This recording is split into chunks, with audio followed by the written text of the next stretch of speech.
Right. Now, for a while, you were romantically involved with Ronda Rousey. I've hooked up with people in my industry.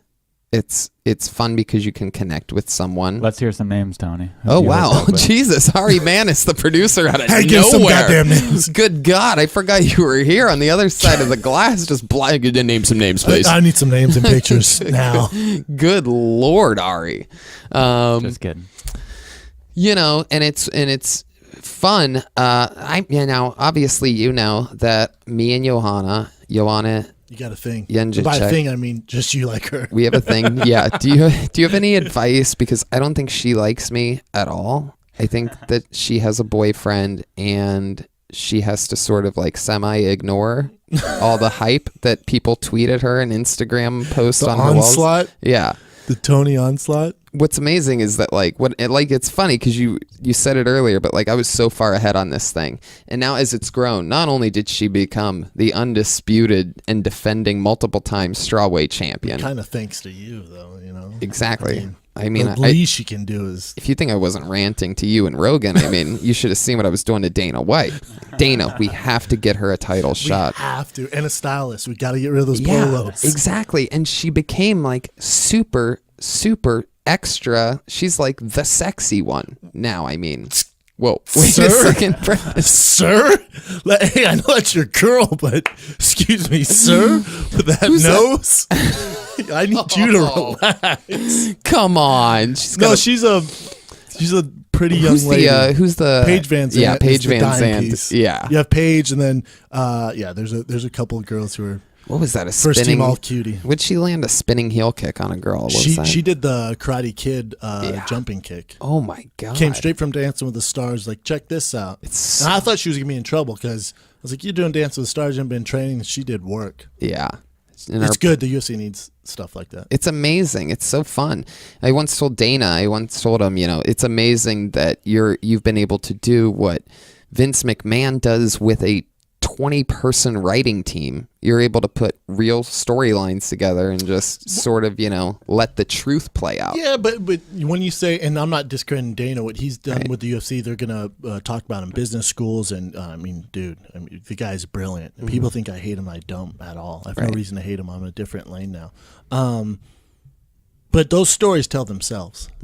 Like, Vince McMahon has to come up with it. He has to physically create the story. Paige Van Zandt's story creates herself. John Jones' story creates itself. Ronda Rousey's story. Conor McGregor. Those, Dana, and I'm not taking anything away from him. He's a brilliant, brilliant mind, brilliant businessman. He's not creative. Right. Like, he's not coming up with those stories. You know what I'm saying? Like, those stories happen whether I'm the president or you're the president. Right. It's just luck of the draw. Like, those are coming along. You know what I'm saying? Which, you know, a guy like Conor McGregor or Ronda Rousey, a woman like Ronda Rousey, those are once-in-a-lifetime athletes. It just so happens it's during this time right now. Yeah. Now, Ronda's got her return fight coming up. I don't know if I've ever really in person seen a knockout as brutal as what I saw in Australia.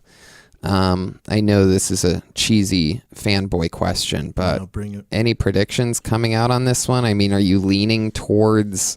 I mean, because they're both, knockout specialists, first round fireworks, right? I would say Ronda's a knockout specialist. I think her striking and her camp's striking was exposed. You look at Travis Brown, granted he beat me, I know. You guys are like, well, he beat you, but it doesn't matter. Look at his previous, his fights past me now. You look at Ronda's striking.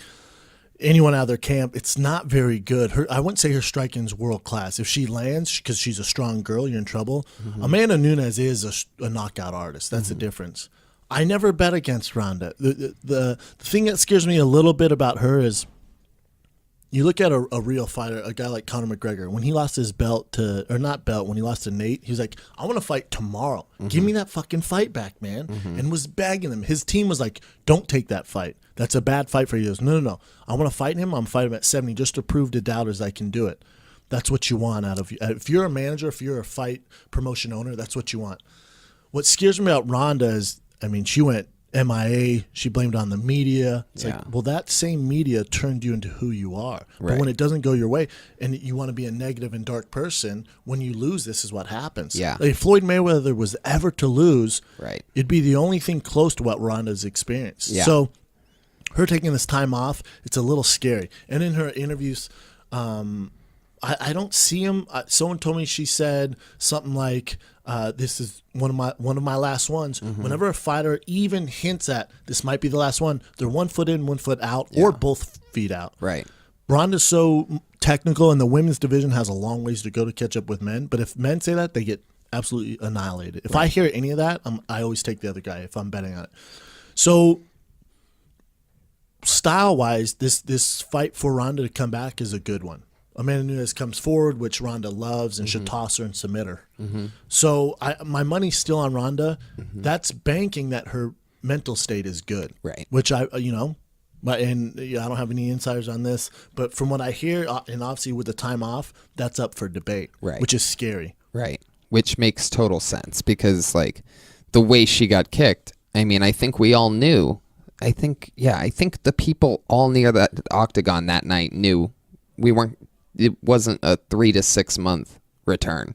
And it was a real whack. And the whole fight was a real psychological whack. I mean, for a girl of her magnitude to lose like that's the worst case possible. But at the same time, too, if that happens to Kane, if that happens to Conor, these guys are chomping at the bit to get in there. So when I don't see that, I'm like, What's crazy about that is the kick wasn't even.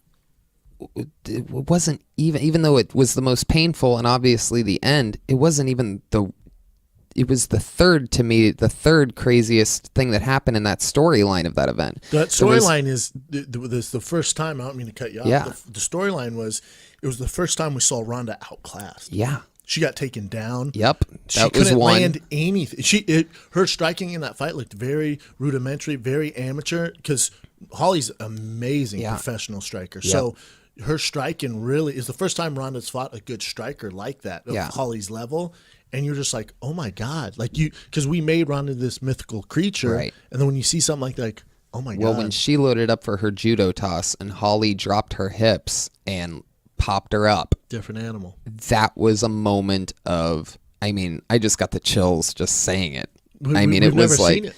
Again, that was in my, it is sort of funny, as stupid as it sounds. Like when you are that close to the octagon, not everything always happens on your eighth of the octagon. Yeah, you know what I mean? But it seemed like everything was right in front of me. And I'm telling you, that takedown, the momentum shift, the feeling in the air of like, whoa, it's so pro wrestling. In pro wrestling, no matter how long, the bigger matches, in the end is always worked out. Yes. They load up their finisher, whoever's going to lose, and then it gets reversed, and it's this huge thing because, and then, back and forth, and momentum. That was one of those moments where it's like, oh shit, she's loading up for her toss. Holly's feet are going to flip over any second now, and just, whoa, boom. Yeah.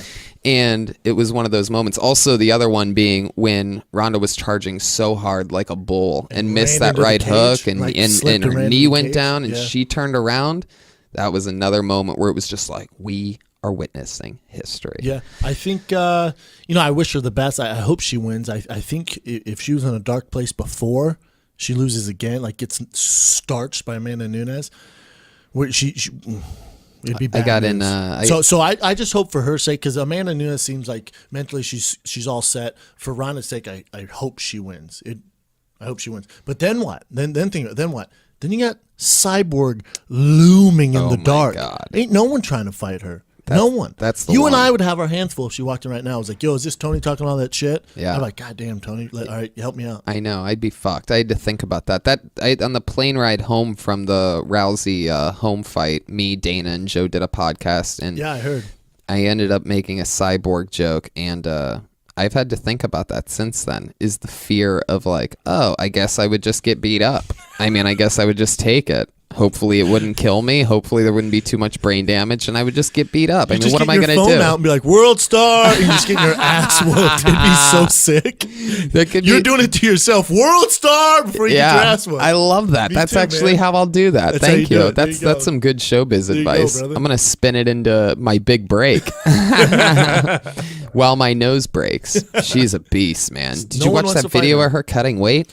Yeah, man, and I feel bad for her. And this is why the Fighters Union, we can get into that. I could give you some breaking news. Yeah, on that'd be great. But that's why I feel bad for Cyborg. I was never anti-Cyborg, but I always say you can't have her as your champ because not too many kids can relate to her, blah, blah, blah. But to me, right now, there's not a better female fighter on the planet walking this earth. There's just not. Right.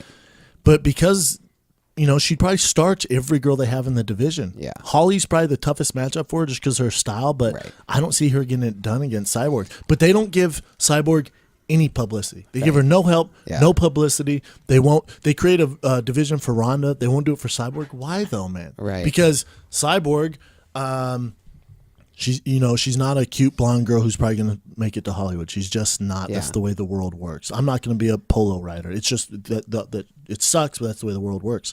So for her, I think the UFC could build another division. They could have her do super fights, but you can't force that. And if you watch that video that you're talking about where she's cutting weight and she's literally on her deathbed. Oh yeah. They would never do that to anyone else. Right. And she's this phenomenal talent. Right. Nice girl. Knockout artist. You look at her resume, she's amazing, man. But to make her go through that's insane. It really is. And it's one of those things where it makes me wonder, like, maybe she just took too many steroids, you think? Like, to where they don't want to make an example out of that. Like, you can't just go get ripped and huged in another country and then come over and be like, hello. But I get that, but where do you stop that at? Then with Alistair I don't know. Overeem? Do you kick Alistair Overeem out? He used to fight at 205 pounds. Yeah. You know what I'm saying? Yeah. What do you do? It's so crazy. But I do. She's clean now? That's all we care about, yeah? That's true. Because if you're going to go, well... She doesn't even have fucking water in her body when she nothing. cuts that weight. It's can't even amazing. have a slice of apple. She can't do anything. So, where do you stop at? But as of now, she's clean. She's passed USADA testing. Mm-hmm. So you got to give her dues. Yeah. But they're not doing that. And that's where... And we can get into, if you want, about the Fighter Association.